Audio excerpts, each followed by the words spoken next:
Assalamu alaikum everybody, and a very warm welcome to episode 4 of the Sam of Somalia show. Hope you guys are really well, having a great week. This is a show just in which I sit with people that I admire, people whose journeys I've been following for a little while, and also just some friends of mine. In this episode I'm joined by a very close friend of mine called Majeed, who happens to be the founder and CEO of NexGen Online Academy. So we're really looking forward to speaking to him a little bit about the troubles that our youth have, and perhaps we'll especially delve into a little bit what our boys especially get involved in. The NexGen Online Academy and how it's changed the lives of so many young individuals and how it's brought so many peak performers out of the youth. So without further ado, please join me in welcoming Majeed. Assalamu alaikum. Welcome, Sam. Thank you very much for having me. No problem at all. How you doing today, bro? Yeah, I'm very well, thanks. You know, in your introduction, you were saying you get people on the podcast that you either admire or they're friends of yours. Yep. Are those two things mutually exclusive? So sometimes they're completely separate. But in this case, yeah. Good stuff. So I want to kind of go straight into why the NexGen Online Academy started. Actually, like, because we have loads of discussions these days about sort of personal development, improving ourselves, and it seems like people didn't really talk about that in the same way, like 100 years ago or 200 years ago or something. Definitely like, and it seems like there's a gap missing somewhere else. Like there came a point where, just as normal human beings, we didn't see our youth being confident enough. We didn't see our youth being self-aware enough. We didn't see our youth kind of being, having good enough time management and stuff like that. We didn't really see people having those conversations now. Like, do you think there's anything kind of particular about our time? Like, could it be technology or parenting or something? Why our kids need so much help in these sort of what we call soft skills? Yeah, I think everything's been magnified now because obviously the advent of technology. So we're seeing these things a lot more. You hear a lot more personal stories of people and what they're going through. I think in terms of personal development, there's been a massive growth of it across the board.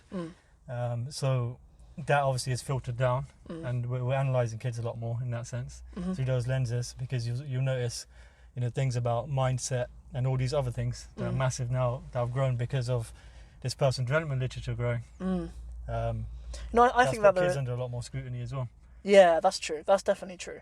Like I think, but particularly with technology, like it might not even be the case that it's our kids that it's affected, but us.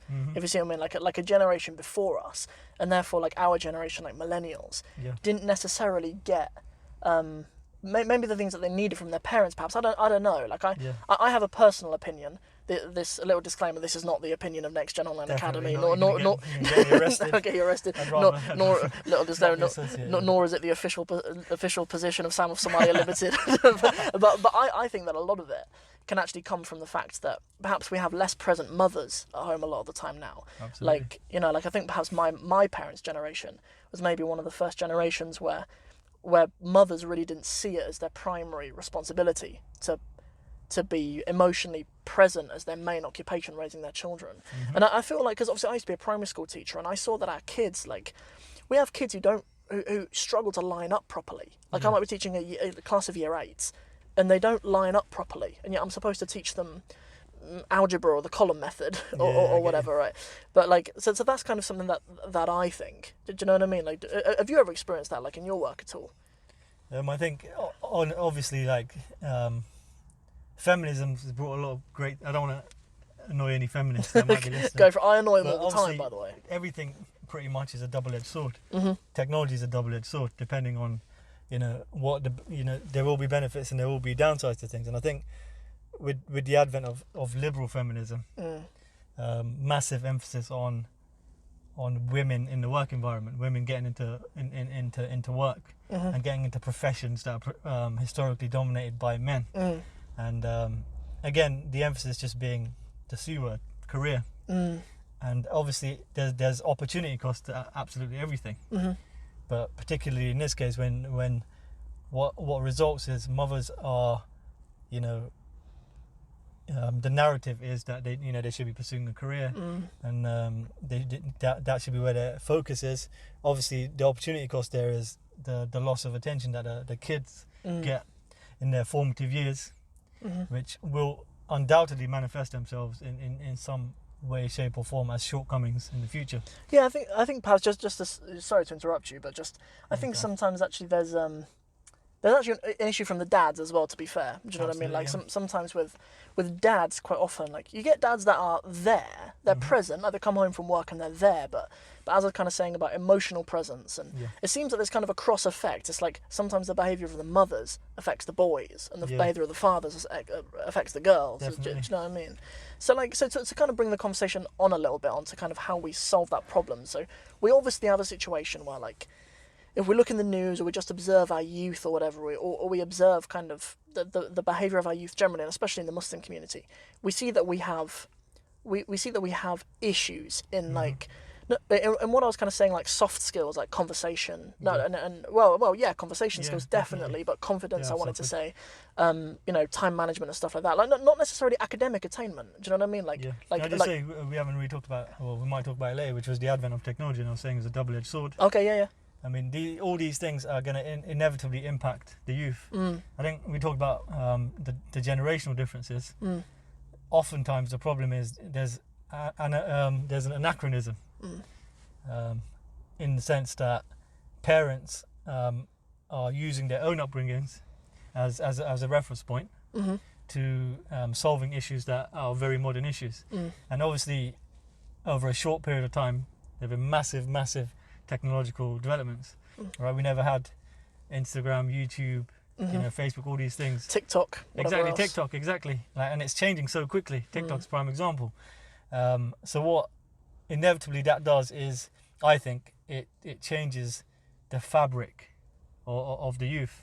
It changes the skill sets that that were maybe taken for granted before. Yeah. Now they're going to suffer because instead of us communicating face to face with people, there's less of a requirement of that.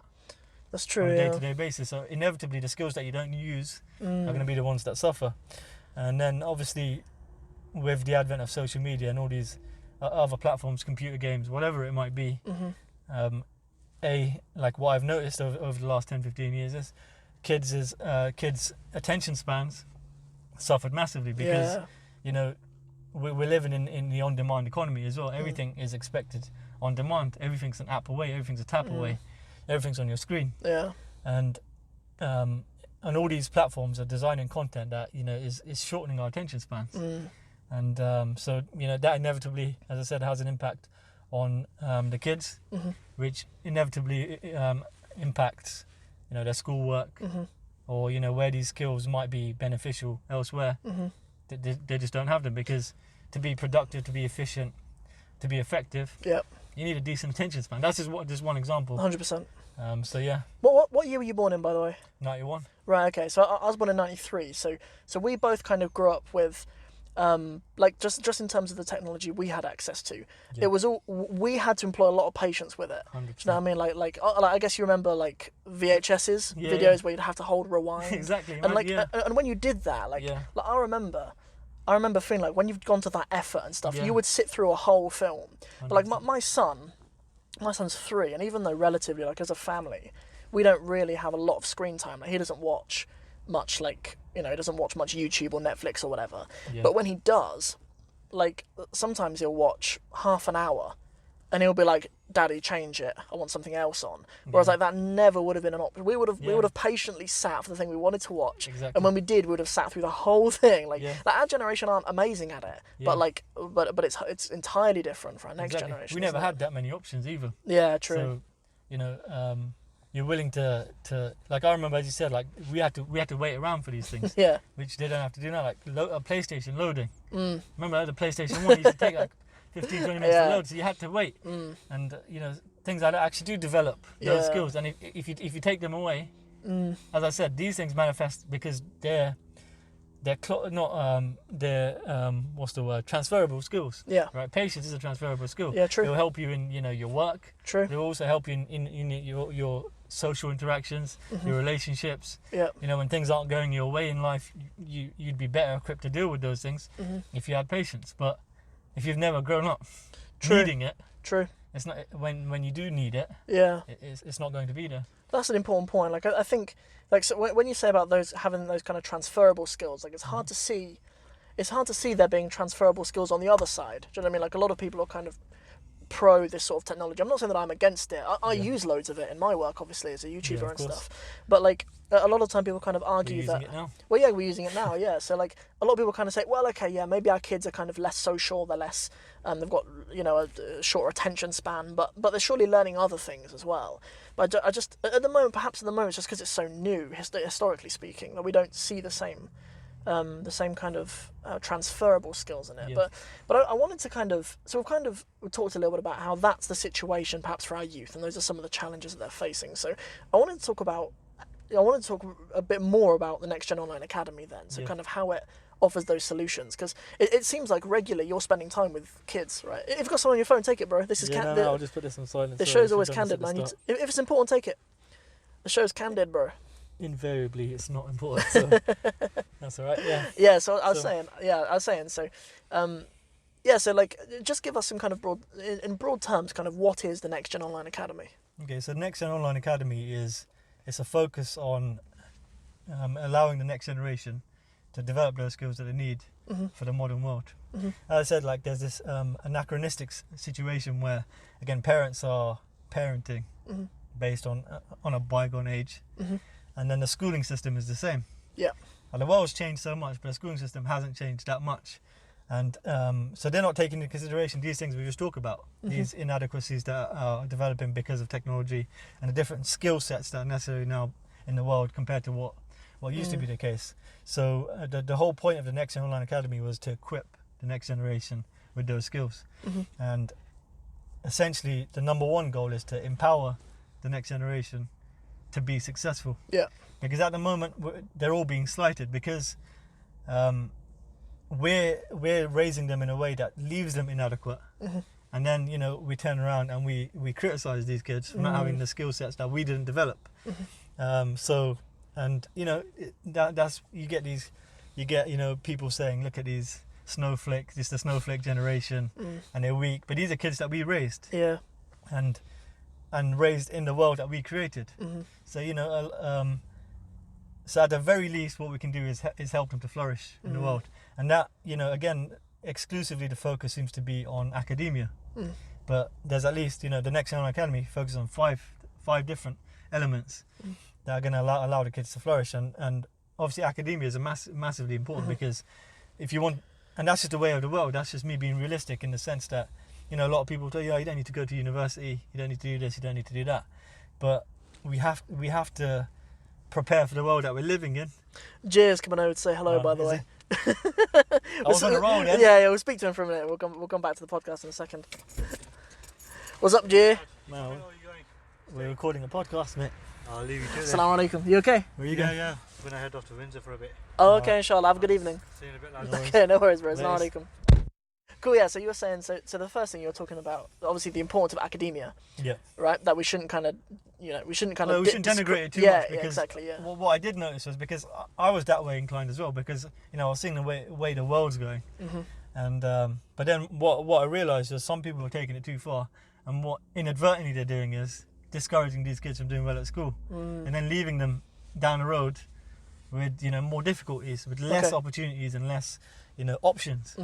So I think academia is important in the sense that you are still developing mental skills. If you do apply yourself at school, maybe not to a satisfactory standard, but more than you would if you didn't apply yourself. So maths does develop logic. If you do English right, it does develop creative skills, and all those things can, if you do take education seriously, they will be developed. So these people that were denigrating the importance of education, I realised were also negatively going to impact these kids at some point. Because if you're not doing well academically, it's not the end of the world. But if you can do well academically, you should. Because it opens more doors. So you can choose whether you go to university or not, but you can choose which university you go to. What you don't want is a situation where you come out of GCSEs, you come out of A-levels, and the options that are on the table are very, very narrow. So academia. So I think academia or academic achievement is important, and especially important in terms of social mobility. Do you think in the Muslim community, obviously, what's your background, by the way, ethnic background? Pakistani. Okay, Pakistani, right? So of course, Second generation. Do you think like definitely, like obviously you can speak firsthand for the Pakistani community specifically, but I'll give you permission. I'm the sole representative of my community now, yeah.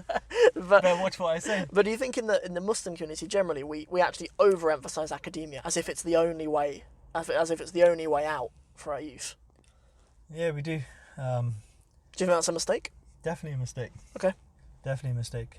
I don't even think. I mean, we do it, but we don't emphasize it enough. But I think we're emphasizing it wrong as well. I agree. If you look at like the Indian community, for example, you know, education is the be all and end all for them. Yeah. And the thing is, as we said, we're preparing for the world that we live in, not in an ideal world that exists in our heads. So, for the general, I don't want to stereotype or anything, but Indian mothers are very pushy and everything's grade based, and so they're always facilitating their kids doing well. Yeah. At the expense of other skills. Yeah. But as I said, you can get quite far in life. You won't be happy necessarily, and you won't have you'll find it pretty tough. But you can get quite far in life just with good grades. I think like just my kind of interpretation of what you're saying about us kind of pushing it wrong rather than pushing it too much or too little is that like sometimes even when we maybe push our children to become doctors or engineers or lawyers, like all the typical kind of Asian professions, right? Like even last week, I don't know if you watched my show last week. I had a brother called Ryan on, and he's a doctor, but like there's lots of other things he was always interested in his life before, but like because he's Indian and he's smart enough, he's gonna be a doctor, right? Exactly. But my kind of interpretation of that is like, sometimes it seems like we're pushing our kids into these professions more for ourselves than for them. Definitely. Sometimes mothers kind of, and obviously like as a white person in my own country, I had a really kind of, I've never had to deal with people back home having expectations of what I can achieve here and stuff like that. There like is that element. There is definitely like can't detach like I'm sure that like a lot of Indian families, Pakistanis, Bangladeshi families, whatever here in the UK, they want their kids to achieve a certain thing in their academic careers so they can tell their family back home. Definitely. They can show their family back home. And even amongst the community that we're in, there's always a lot of scrutiny. So like within other people who live in the UK, like our community within the UK. Got it. So and so's kid's a doctor, and so and so's kid's a drug dealer. Everything's under a microscope.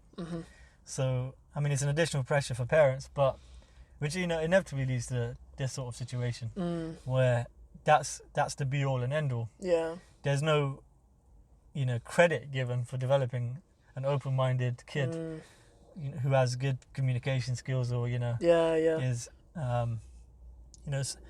that, and there's a broader issue here, like just to move away from the community thing, which is the only metric in town really is academic grades. Okay. Even if you look at schools and league tables for schools. Yeah. They do now tend to talk a bit more about pastoral care and well-being and stuff like that, but it's all secondary. Yeah, it is. Yeah. We're all going to send our kids to the schools that are getting the best grades. Yeah. Because that's the only metric in town, and the only metric that you're focusing on, is grades, and then parents are just reflective of that fact also. So I think parents need to develop more of an ability to. It's hard. I'm not saying that it's easy, and obviously I'm saying this from a position of real comfort. One of the hardest jobs there is. But like, parents need to develop an ability to just not care about that and to care more about being emotionally present with their kids' actual needs. Exactly. Not with the objective of them impressing other people, but with the objective of them achieving more general well-being and happiness in their lives. Do you know what I mean? Like for some kids, you need a very, very thick skin to do that. Yeah, I'm not saying it's easy.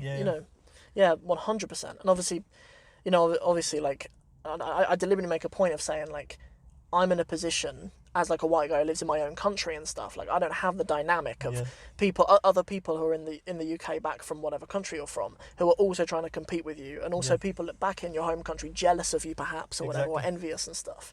So like, okay, so let's perhaps talk about in the NexGen Online Academy what the kind of categories are that you cover, because obviously I've actually read your books, by the way. I forgot to mention that actually in the intro, but Asher, you're actually an author, legit author with 4 books.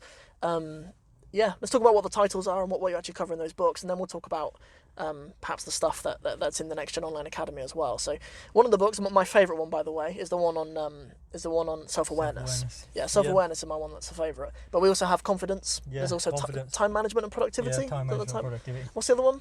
Communication. That's the one. Yeah, so all the, again, essential life skills that I think Mm-hmm. massively needed. Yeah. You said the self-awareness is your favourite one. Yeah. It's the starting point for literally everything that we do. Okay. Because, So is that how you start the NexGen Online Academy? yeah, Is that exactly. The... So Okay. the online academy, 10 modules. Yeah. And the first module was self-awareness, Got it. and then self-awareness and confidence, Mm-hmm. because the two things are linked. But yeah, the 5 things that we focus on, bring indeed where these books fit in. The 5 things that we focus on, as I said, life skills. We talk about life skills. We talk about academic achievement. So we focus on life skills, which are the transferable skills that they will need inevitably to flourish. Yeah. In the world today. I'll go into more detail about that in a second. But the starting point is mindset. So the first thing we focus on is mindset. The second thing we focus on, life skills. Third thing we focus on is study skills. So again, I still believe academic achievements massively, Mm-hmm. still massively important. So the study skills that they need, because this is the one thing I noticed. My background is I started off at state school, and then I went from state school very abruptly to private school in year 9. Yep. And then in sixth form I was at a grammar school. So I had a broad range of educational experience really, and so I saw firsthand where state schools were letting down their kids, what private schools were doing better, what their focus was, and at grammar schools again what the positives were and what the weaknesses were. Mm-hmm. And I saw all these firsthand, and I thought at the end of the day it's the kids, the state school kids, that are suffering the most, because one of the first things I learned when I went to private school was, believe it or not, study skills. They had special groups for study skills, and they were telling you how to take notes, how to revise, how to remember stuff. I didn't even know what study skills were. No. And I'm talking, we're in year 9 now.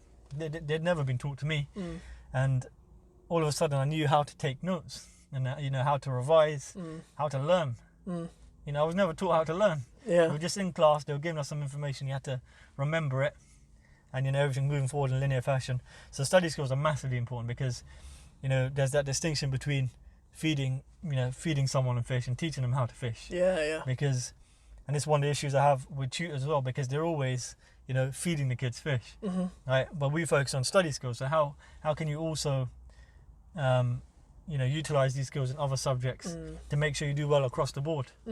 And if you're struggling in a certain subject, this is what you can do to make the learning process more effective, Yeah. and make it easy for yourself. Because for most people, the learning process itself is demoralizing. And if something's demoralizing over a period of time, you're going to become very disengaged with it quickly.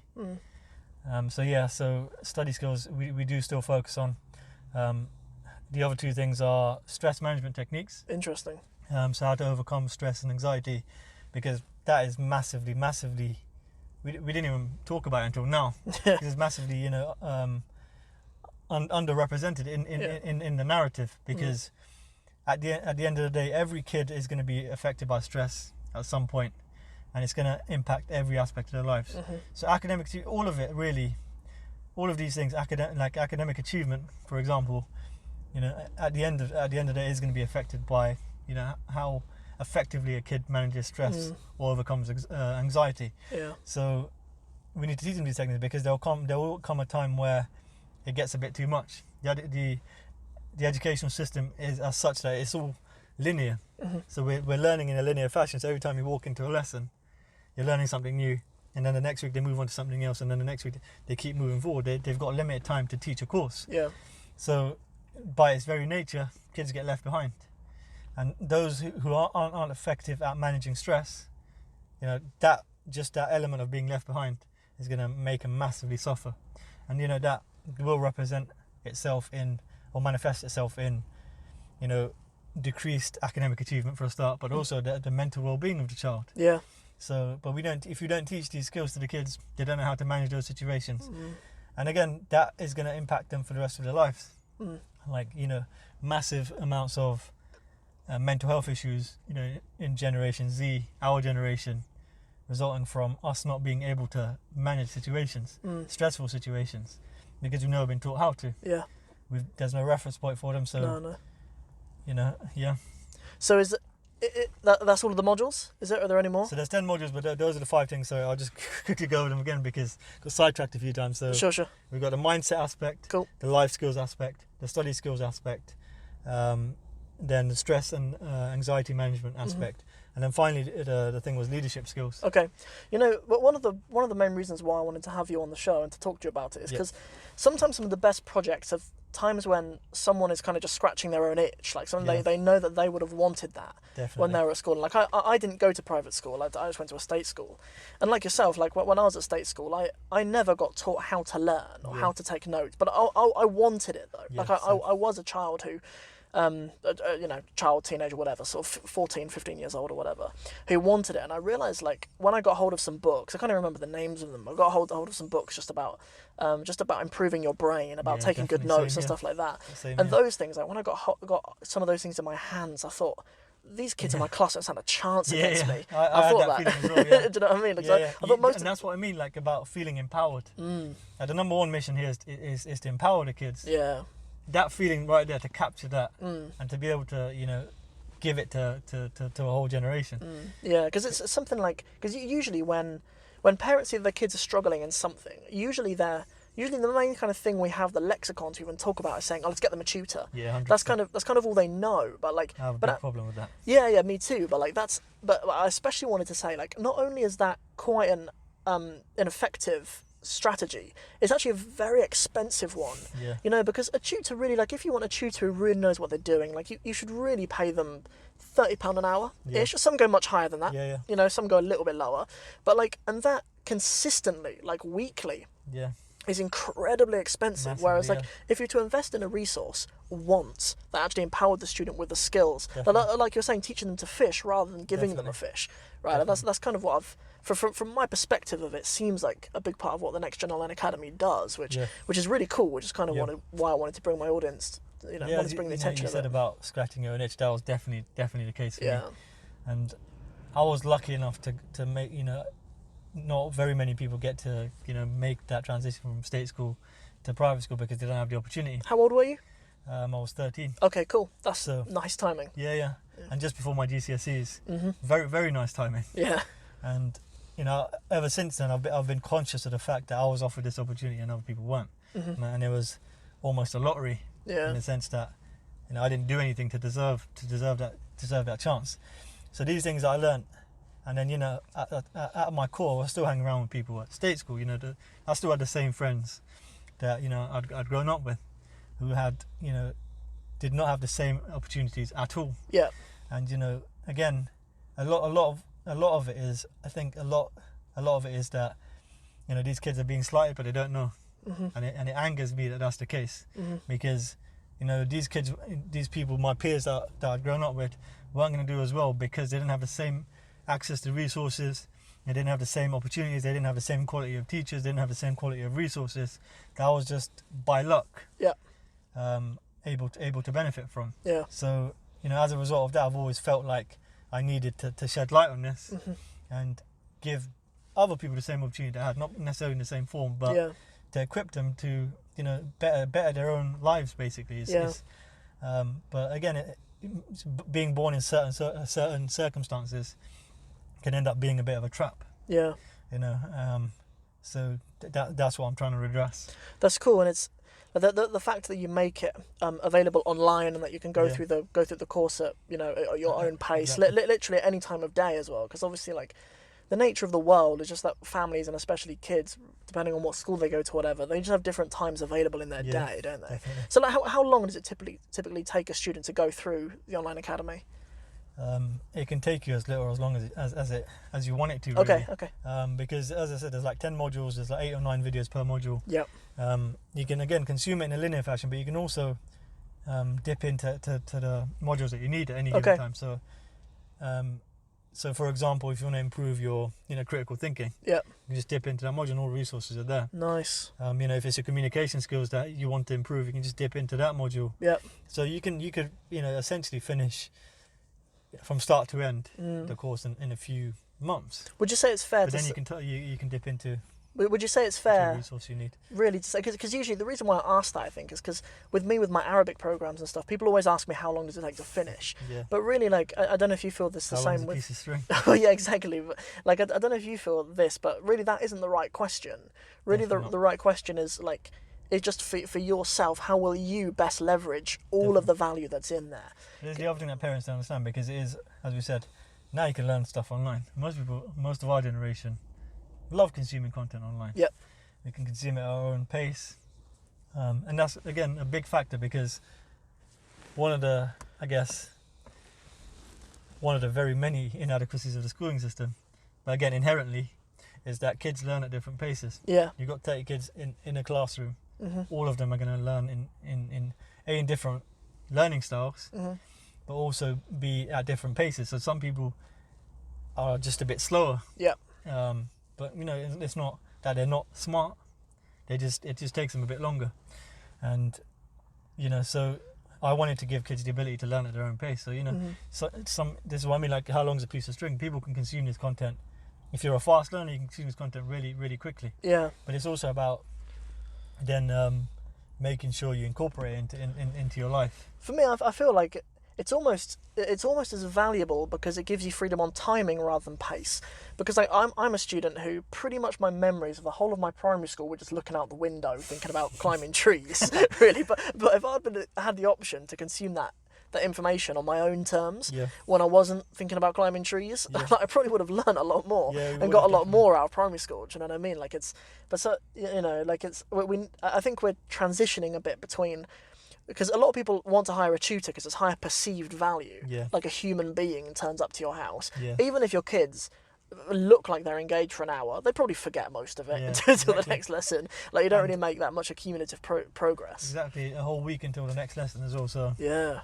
a lot of that, the retention, very low. And Yeah. I think the value added is very low as well, because, a tutor will come in and possibly improve the kid by a grade. Mhm. Possibly. Yeah. And for what you're paying, for not much other benefit in any other aspect of the kid's life. Mm. That's why NexGen is important, because, it will benefit pretty much every aspect of their lives. That's the way it's been designed. Mm-hmm. And, even if we've got a module on employability and entrepreneurship, Mm-hmm. again, catering for both crowds, developing the skills that you need to be a good and valuable employee, Yeah. and also the skills you need to flourish entrepreneurially. Mm. If that's the path you want to take. That's interesting. Let me take a second. You can take a break for a second, because I want to tell my audience a bit about a deal that we've kind of been putting together. Okay. I want to tell my audience a little bit about, because I've spent a fair bit of today, or at least this afternoon, of Ash's time that he's been so kind to give me, to just kind of try to twist his arm a little bit and give us, the Sam of Somalia channel, a little bit of a deal for my audience. Because in my audience, our kind of age group are around the age where people are having kind of young teenage kids. And I just thought that the NexGen Online Academy would be an amazing gift that we could give. So I've managed to persuade Asher to give 20 spaces with an enormous discount. Like, we're looking about like 80% discount on this program for a year. It was a lot of arm twisting. It was a lot of arm twisting. Like, it took me a good few hours to get it down to this much. But we have 20 spaces, about 80% discount. And not only that, because I've read the books, and my particular favourite was the one on self-awareness, I'm also going to buy 20 copies of that book, Self-Awareness, and give them away to all of the people who join as well. So not only will everybody get an enormous discount, it's a really valuable resource for their kids, but also I'm going to buy you one of my favourite books as well, which I'll send you in the post as well when you join, inshallah. So we have that really enormous giveaway. Only 20 people. I'm pretty sure those will fill up nice and quickly, so please don't dilly-dally, don't procrastinate, inshallah, and click the link. Because I'll leave the link. If you're listening on the podcast, we'll put this link in the show notes. If you're watching on YouTube, it'll be kind of on the first line in the description. But if you can't be bothered to do that, if you're driving or whatever and you can't see the show notes, then just go to nexgenonlineacademy.com/Sam of Somalia, and we'll have that sorted out for you guys as a little gift. Definitely. With only 20 spaces, so don't dilly-dally, make sure you get on that. Is there anything you wanted to say on that, or is that's covered? Yeah, that's pretty much covered it. But I think it's very important that we take advantage of these resources now that they're starting to exist. Because, I mean, as a parent, individually, you can split up, like what we've achieved at NexGen Online Academy and then those 10 modules. Mm-hmm. It's very, very difficult for a parent to become a pro at all these communication skills, critical reasoning, Yeah. all these different things, and then to be able to impart them to their children. Yeah. So there's a resource here that does it for you, takes the the difficulty out of it, and is created in a way that's relatable to teenagers. Yeah. And in a way that they like consuming. Yeah.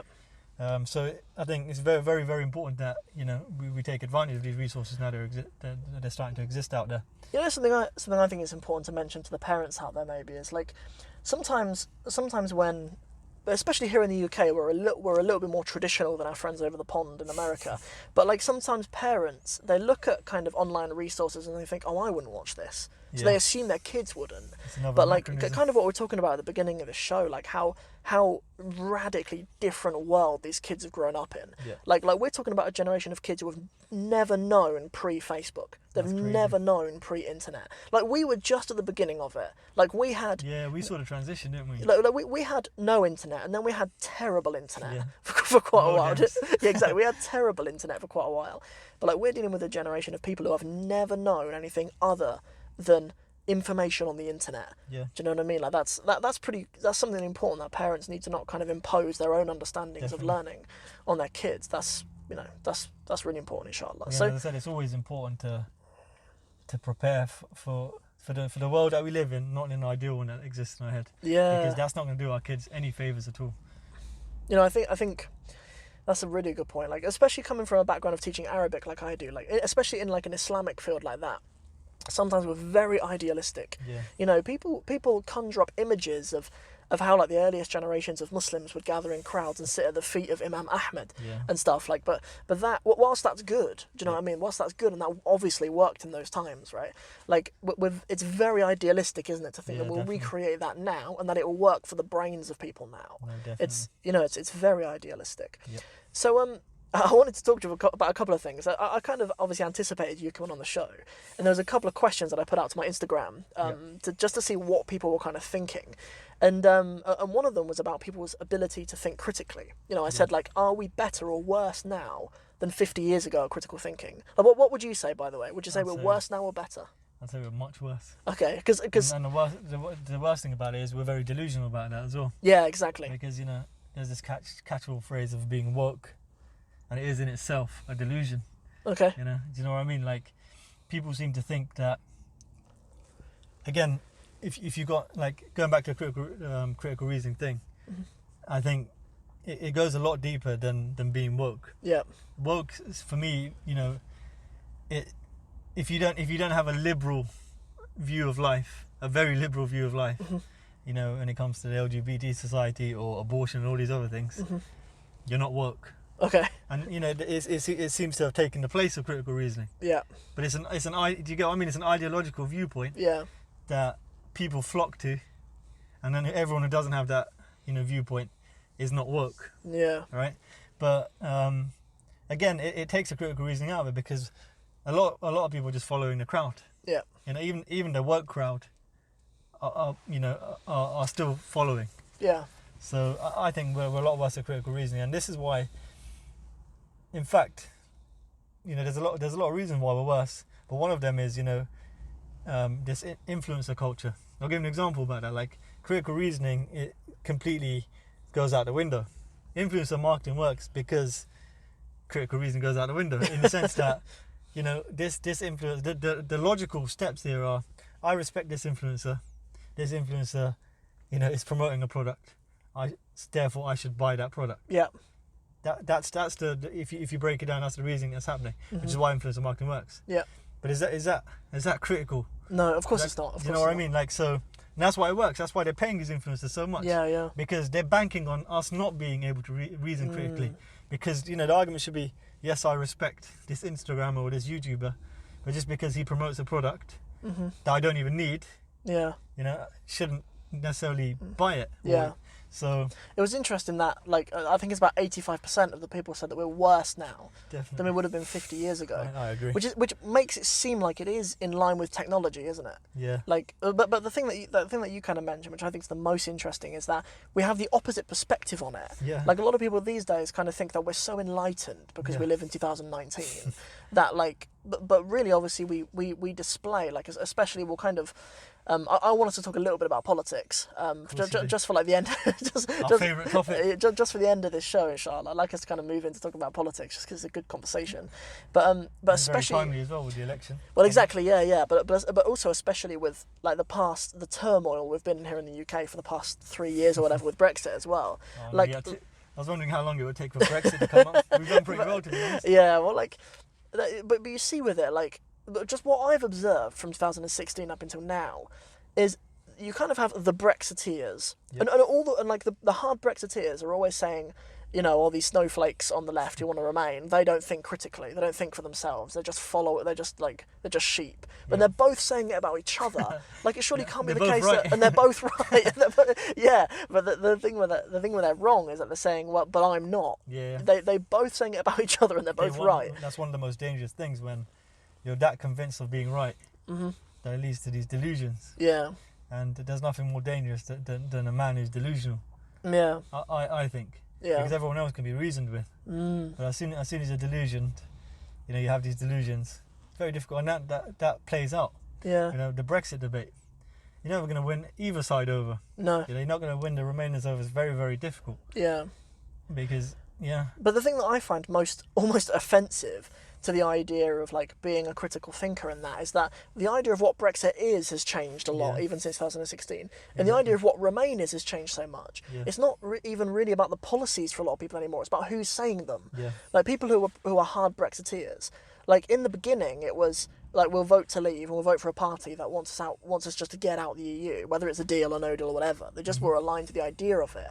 And then that's kind of that. There's even been times in this debate where Remainers have even supported leaving with a deal, because that's that's what's branded as the Remain view. Do you know what I mean? And Yeah. it's really bizarre how us, because I even buy into it in a way where, like, I would almost support a side or not support a side because I don't want the views of a side to be validated. Yeah. You know, like, to be entirely honest, bro. I Like, don't want to be on the same side as Nigel Farage. exactly. For But a like, start. honestly, man, like, even like in my family, if I can be entirely transparent, like my mum and her friends and stuff in Cornwall, like, Cornwall is kind of like, they're some of the heartlands of Brexiteers down there, down in Cornwall, and like, some of the things they've been emboldened to say now that they Yeah. never would have said before. Definitely, it's Like, created that climate. So it's almost like I'd support the other side, but completely ignorant of the policies. Like, I'd almost support the other side just to not validate that perspective. That's really bizarre. It's really isn't bizarre actually, because you know we were talking about earlier about historically Labour towns who, you know, are so you know, passionate about Brexit for some reason. You know, they're happy to vote for policies that Boris Johnson is going to bring in that are going to negatively impact them. Yep. Just for Brexit to happen. Yeah. Which is also economically going to affect them. Yeah. So you know, it really does not make sense. Just to give some perspective on this for the audience, by the way, I probably should have led with this, but the reason why I wanted to talk to you is because obviously you've got a degree in politics. That was a big part of it, and then also from a political family. Is it true or is it not that you've met Boris Johnson a number of times?